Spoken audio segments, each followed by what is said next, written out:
Hi வாங்க இன்றைக்கி கல்யாண வீட்டிலலாம் வைக்கிற மாதிரி கத்திரிக்காய் முருங்கைக்காய் சாம்பார் எப்படி செய்யலான்னு பார்க்கலாமா? இது மாதிரி செஞ்சு கொடுங்க. டேஸ்ட்டு ரொம்பவே சூப்பராக இருந்தது. என் ஹஸ்பண்ட்க்கும் ரொம்ப பிடிச்சிருந்தது. கண்டிப்பாக ட்ரை பண்ணுங்கள்.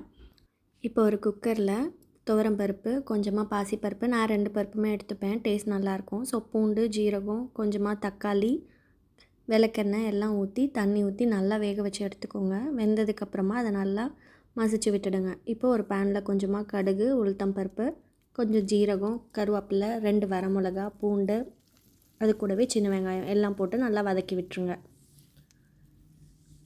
நல்லா வதங்கினதுக்கப்புறம் கொஞ்சமாக பெருங்காயத்தூள் வாசனைக்கு போட்டு நல்லா வதக்குங்க. சின்ன வெங்காயம் யூஸ் பண்ணிங்கன்னா சாம்பாருக்கு டேஸ்ட் நல்லாயிருக்கும். ஸோ அது கூடவே நம்ம கத்திரிக்காய், முருங்கைக்காய் எல்லாம் வெட்டி வச்சுருக்கோம் இல்லையா, அதையும் உள்ளே போட்டு சாம்பார் தூள் போட்டு நல்லா வதக்கி விடுங்க. நல்லா வதங்கினதுக்கப்புறமா கொஞ்சமாக உப்பு போட்டு தண்ணி ஊற்றி கொஞ்சம் ஒரு 5 நிமிஷம் கொதிக்க விடுங்க.